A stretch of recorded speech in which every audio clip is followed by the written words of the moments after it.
Let's get into this thing, man. Cowboys take another L. It's their third loss in a row. They lose to the Atlanta Falcons 27-21, and the score is not indicative of what the game was. But I don't want to bury the lead because we're going to get into the game. But news have come out today. If you watched the game, you saw Dak Prescott go out in late in the third quarter, early fourth quarter. He went out in that game with a hamstring injury. Cameras initially thought it might have been a hand, but it ended up being a hamstring injury. He didn't finish the game. Cooper Rush came in and finished the game. You saw him leaving the game with a significant limp. MRIs happened, and they said it was worse than they thought. And this could be Dak Prescott being out for multiple weeks. They haven't determined how many weeks, whether he'll be on the short-term IR, which is a mandatory 4 games. But not having Dak Prescott at any point in time in this season is bad. This team was already bad with Dak Prescott, and it seems like when it rains, it pours, and this team has been hit by the injury bug. You already have lost Sam Williams. You already has lost Marshawn Nealon out for the whole year, and then you lost Deron Bland. He has been out so far, has not gotten back into the lineup. Then you lose Micah Parsons, and then you lose Tank Lawrence. Those guys may be coming back sooner than later. You lost Brandon Cooks for 4 games, and it just seems like the Cowboys can't get past this injury bug. And now you lost your starting quarterback. Oh, but wait. Doesn't stop there. Also in that game, CeeDee Lamb, you saw him fall down, hit his right shoulder, and now he is week to week with a shoulder injury. Now, for CeeDee Lamb, they're saying it wasn't as bad as they thought. So that's a good sign. But the likelihood of him playing this week, coming up against the Philadelphia Eagles, probably slim. But CD going in that game and finishing that game, I thought it was honorable. It was admirable. Some may think it was dumb. I thought it was a sign to show the rest of the team, one, how tough he is, and and two, just how important winning is to him. Excuse me. I know that CD gets a bad rap for maybe being a little bit of a diva and maybe a little bit of pouting and complaining on the sidelines. You see that, or in the media about getting the ball. But when you see a player go out there, because honestly, if he just goes and says, my shoulder's gone, I can't play anymore, I don't think people would fault him for it. But you saw the toughness of him trying to come back in that game and trying to help his team win when you know that shoulder was absolutely killing him. So those are the latest 2 updates as far as injuries in that game. Not having Dak for the couple of weeks means you're probably gonna have Cooper Rush, and his career, he is I think he's 5-1 as a starter. He's 5-1 as a starter. Now the teams that he played with before, much better. I mean, much better. Those teams they were getting pressure on the other opposing quarterback. They were getting turnovers. They were getting sacks. You had a good offensive line. You had a healthy Zeke, and that led to Cooper Rush being able to be a true game manager, not necessarily having to put the game on his back to win. Ezekiel Elliott, before the game, he was a healthy scratch. And you're probably asking yourself, healthy scratch? Well, what is happening? Well, reports come out that Zeke was a healthy scratch and did not travel with the football team to Atlanta. And there's so many layers in this, but when you look at everything that is going on with Zeke so far this season, I don't believe Zeke is the player that he thinks he is or that he once was. And let's just break this down a little bit. So Zeke is a healthy scratch, and the reason being that they said was because of disciplinary issues. That Zeke was a habitual late to meetings, to team meetings, to other meetings, and kind of became a little bit of a pain in the tail in the building. Now let's rewind. When the Cowboys initially signed Zeke, and this is where the Cowboys as an organization continues to eat themselves. They cannibalize themselves. Because my belief is that when Zeke signed, and this is true, a lot of the high-profile players that are in the Cowboys organization dates all the way back to before I was a Cowboy, while I was a Cowboy, and after I was a Cowboy. Those guys are usually handled. When I say high-profile, I mean your guys, your Tony Romos, your Jason Wittens, your Dak Prescott, your Ezekiel Elliott, your CeeDee Lamb. A lot of times those high-profile guys are handled by Jerry Jones. They talk to him, and he's able to maneuver and make things happen. And then your mid to level guys and your guys like your Jesse Hollies of the world, the coach handle those guys. And I believe that when Zeke signed and he had a conversation with Jerry Jones was feeding him all of, man, we're bringing you back, and you're going to be, you're going to be our running back, and you're going to be the guy that sets the tone for us offensively, to get the running game going. We need your bruising and your power in the running game. And we're going to couple you with Rico Dowdle. And you and Rico, are going to be our 1-2 punch. And so Zeke's probably like, cool, bet. Let's do it.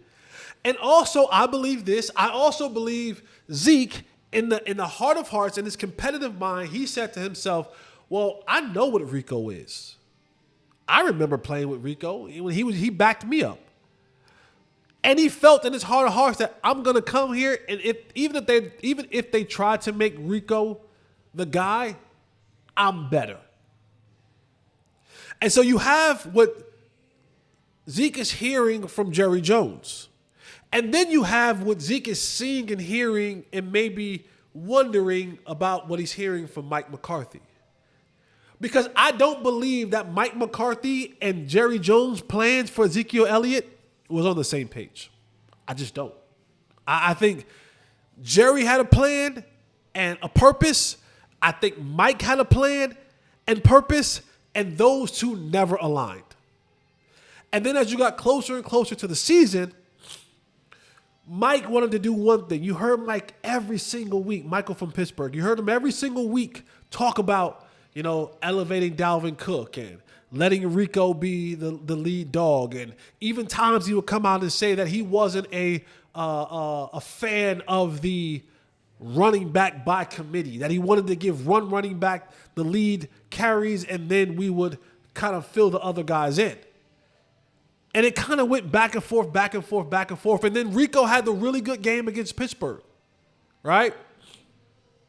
And you think, wow, Rico had a really good game, carried the ball a significant amount. You saw the rhythm happen for him in those games, and that was going to be the way that they continue to do this. And then Zeke comes out and he kind of makes a little bit of a stink. Probably wouldn't talk to Jerry. Next game, Zeke is your lead back. Zeke gets the majority of the carries. Not that he got 20, 30 carries, but he was the guy that got the carries. And Rico goes from having his best game to having 2 or 3 or 4 carries total the entire game. And so now you're talking about how all this stuff is going, and with the losing and all of these things, you start now seeing Zeke kind of like, well, they're not going to play me. If I'm not going to be in the game plan, if we're not going to commit to the running, then I'll show up to meetings when I want. I'll show up to this when I want. and become a distraction. And what makes it even more difficult, I think, Jerry's talked about Zeke being a great teammate, a great guy in the locker room, an energy guy, someone who could show some of these other guys what it means to be a professional. And I got to thinking, like, this looks like something like Udonis Haslem, Juwan Howard, J.J. Barea,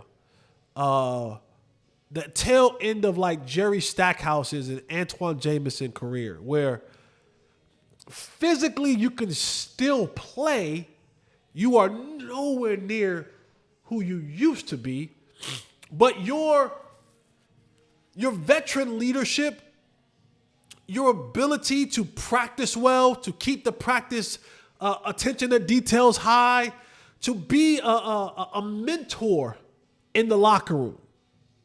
And we're going to pay you enough money to satisfy, but you're just not going to get the reps. And I'll also say, as someone who's a former athlete, athletes are the last ones to know that we don't have it anymore. We're the last, because our hearts, our minds, our being, our souls always try to tell us that, man, I can still go do that. You just are, I don't know, it's in us to always think, if I just had enough opportunities, if I just had this, if I had that, then I can still do this. When in reality, we can't.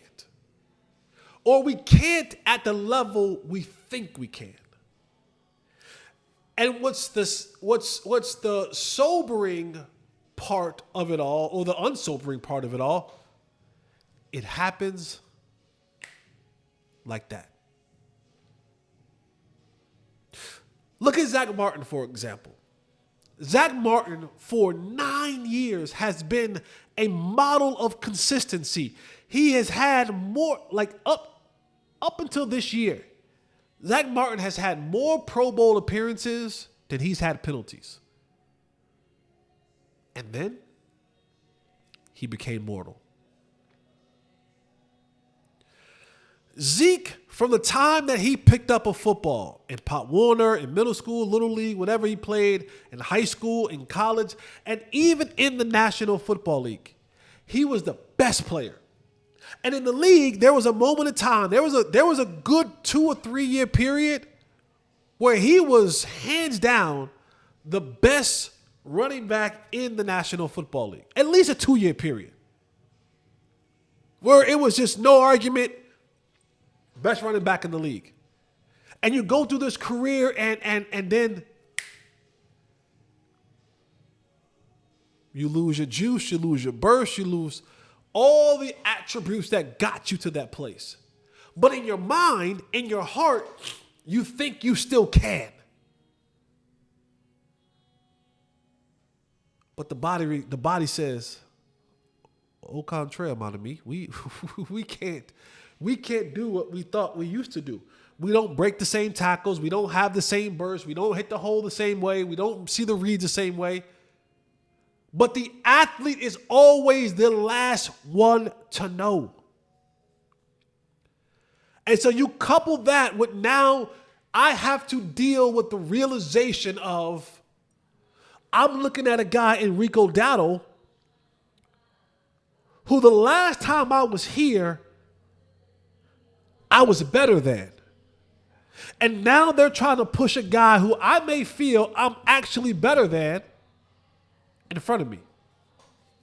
Now, this doesn't excuse him for being late to meetings and late to this and being a bad teammate. Doesn't excuse him from that at all. But I'm just trying to paint you a picture of the mindset. And do I think Zeke is handling this correctly? If what the reports are saying are true, and what I'm hearing from people that I trust, they are, he's going out bad. And there may be even a deeper thing to this that I won't truly dive into. But these are the times when people sometimes spiral out of control. I'll leave it at that. I'll leave that part at that. But for you, for the Cowboys who are in an organization under Mike McCarthy that travels all their practice squad guys, they travel 17 practice squad players to every game.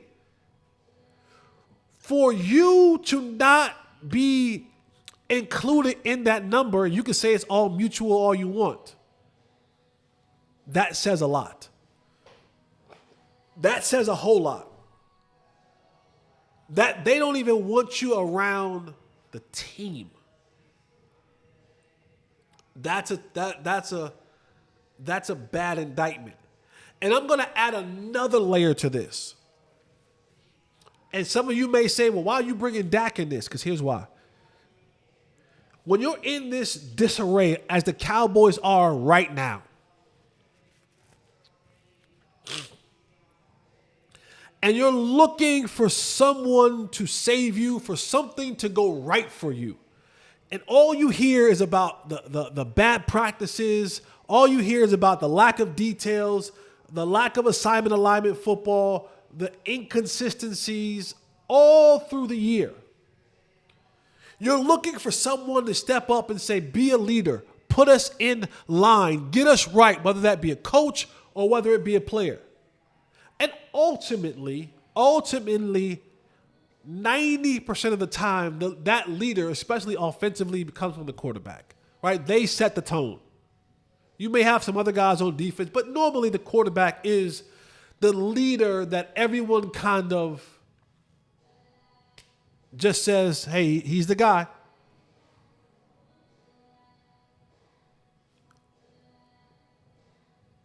Dak's best friend, it's public, it ain't a secret, is Ezekiel Elliott. That's his bestie. They say they used to wear the 214 chains and had, all that. I want to say, didn't somebody get a tattooed on them or something like that? Whatever it is, that was their thing. Those two were besties.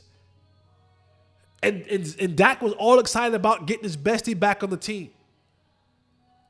But what makes it very difficult, and if you listen to the comments that Dak made last week when he talked about it, he said it publicly. I need guys to do more when they leave here. I need guys to be more locked in. I need guys to do more.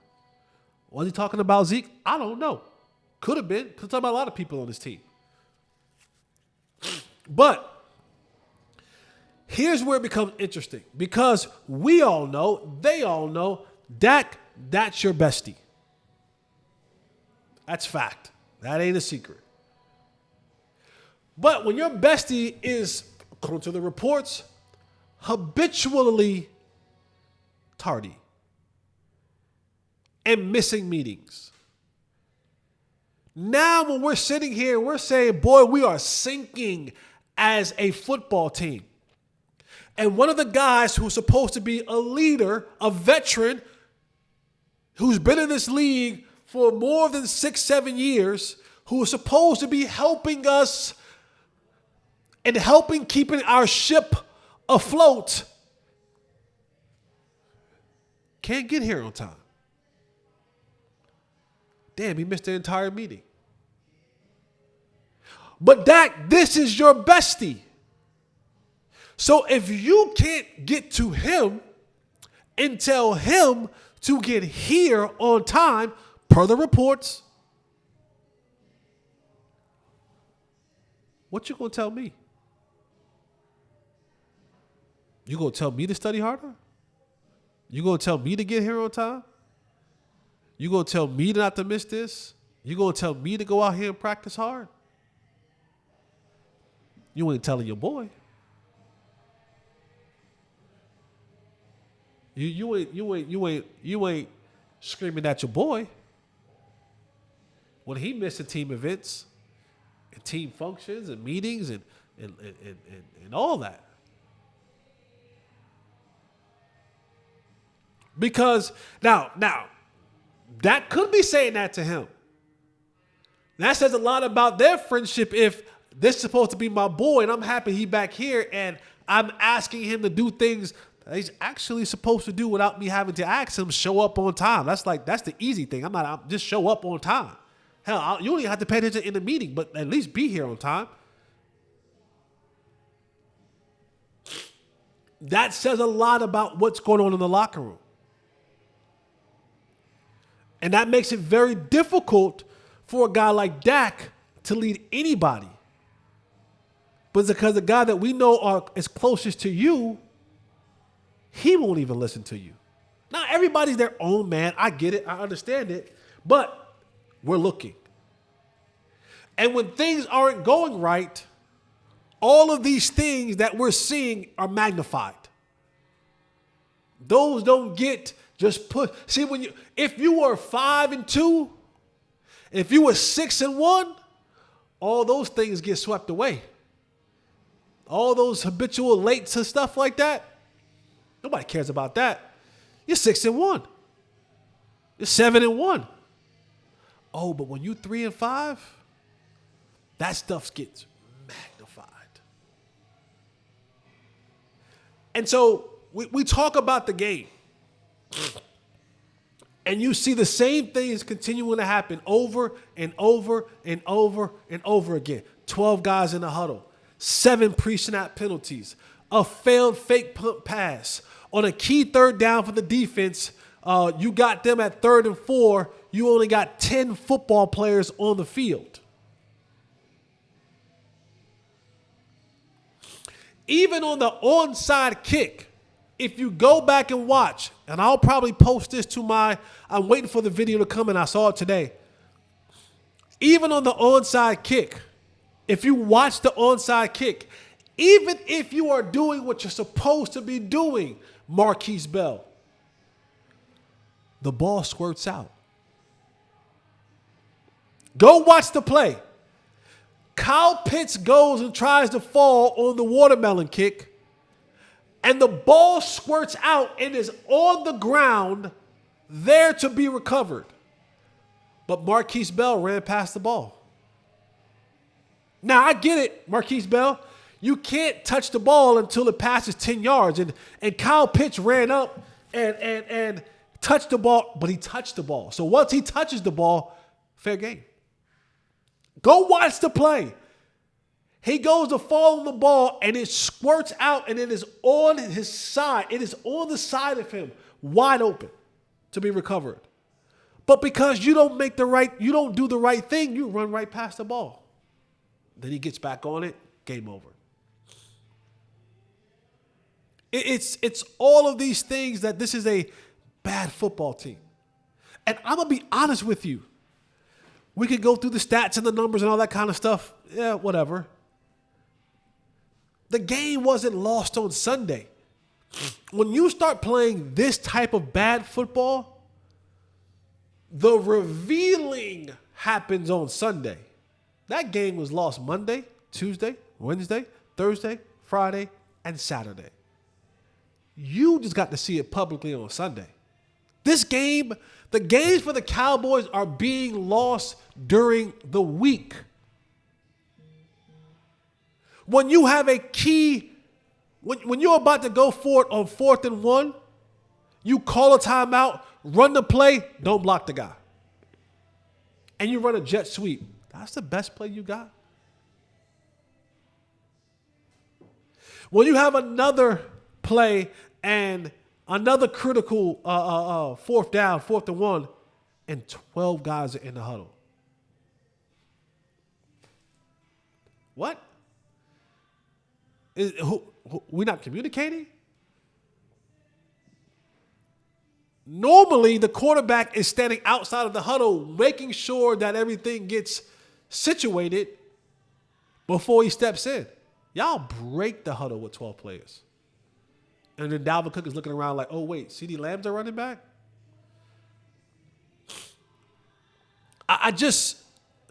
You can't keep saying the same things over and over and over. And my phrase for that is, You're either coaching it or you're allowing it. And this is where the blame comes back on Mike McCarthy, and I think it will ultimately be the reason he loses his job. Yes, the losing is one thing, but it's the consistent and the repetitiveness of the same things over and over and over and over and over again.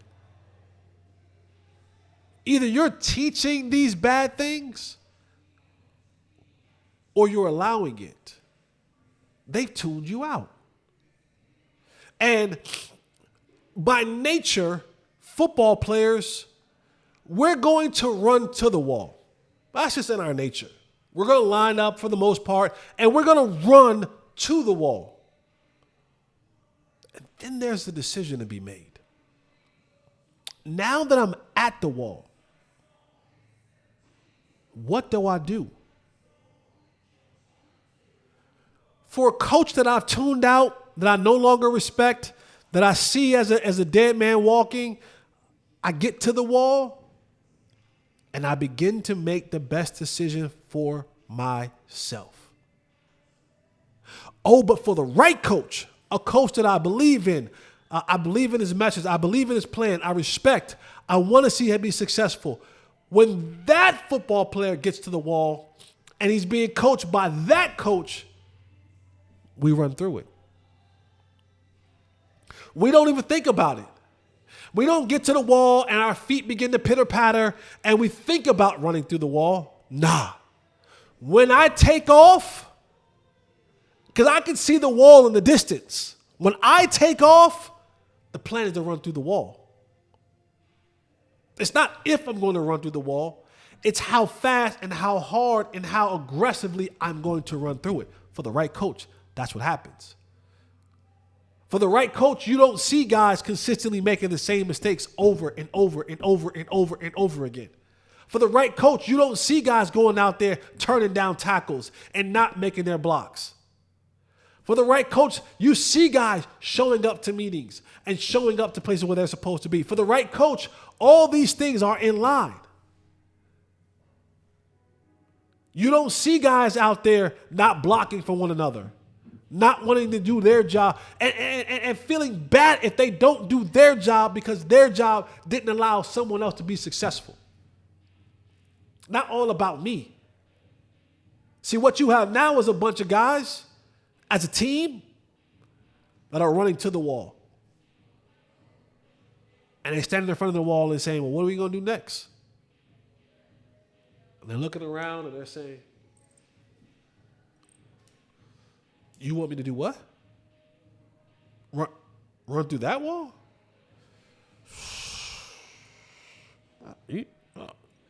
That's going to hurt. That may require a little bit too much of me to that wall? Bro, you're not even going to be here. Like, wait, you calling this play? You want me to kamikaze on this play? I don't even like this play. This ain't even, what are we doing here? But for the right coach, you say, which wall you want me to run through? Point it out. That one? Say less. These? Oh, they don't stand a chance. I'm going through. And those are the good teams that win. This team has lost their way. This team, a quote that I used on Sunday, this team is poorly built. That means from the front office perspective, the general manager, the president, all that team is bad built. This team is bad coach. This team plays bad. Built bad, coach bad, plays bad. This team is bad from top to bottom. And now with the injury of Dak Prescott, you know what's funny? The Cowboy thing to happen is that Cooper Rush goes in there and he wins the next 4 games. Like, that's the most Cowboy thing to ever happen. I doubt it.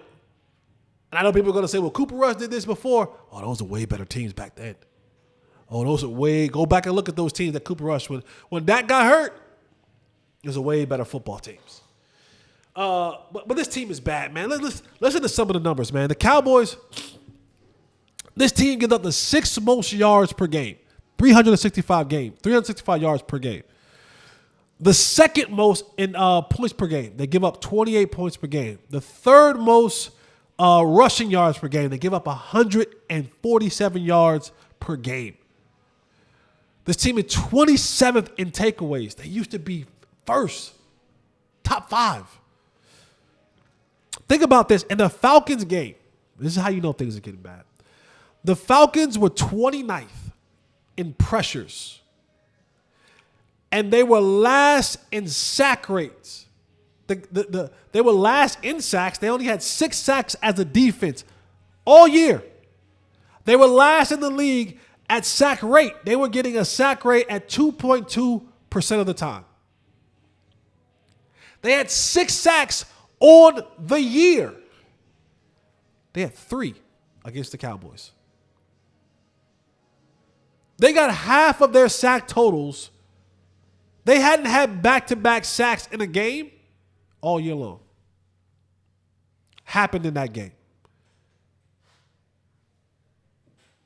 The Cowboys offense has the worst success rate in the NFL on first down. No matter what play they run on first down, they have the worst success rate at 32.5%. They have a league low 22% rushing success rate on design runs on the first down. This team is bad across the board. And with the trade deadline looming, I doubt that there's anything. When Jerry says, where am I going to go to get players? He don't mean one player. He need 8. He need 10. So I get it, Jerry. Where are you going to go to get 10 players? It ain't going to happen. This team is bad. And we'll see what this team will be for the next couple of weeks without Dak Prescott. Maybe CeeDee Lamb plays or not. Maybe they – and let me say this, by the way. You know, there's this love-hate relationship with me and Micah Parsons. Not really, but like his people and all that kind of stuff. People think I hate Micah Parsons and all that kind of stuff. If I'm Micah Parsons, me, boy, am I slow to come back. I will have to be 1,000%. I'm not coming back at 97%. I'm not coming back at 98%. I better be 101% before I touch a blade of grass again this season. There's nothing to fight for. And I know what all you guys are saying. It's contract year. It's contract year. There's nothing he can do at this point in time that's going to boost what he was already going to get. And he was going to get, no matter what, the highest paid defensive contract in NFL history. And if you think I'm lying, his agent is David Malugetta. He is probably the best agent in football right now. So Jerry Jones and Stephen Jones or whoever, good luck thinking that he's not getting that money. He's getting that bread from you or someone else. So if I'm Micah, I ain't in no rush to come back. If I'm Micah, I am in no rush to come back. I'm going to get this bread, and David Malugella is going to make sure of it. Just like he did for the rest of his clients. He is the baddest mofo in the league right now. So, and nothing that Micah can rush back, because even when Micah comes back, he's not that much of a difference maker that this team is automatically going to now become a contender. You are a bad, bad football team. And that's just what it is.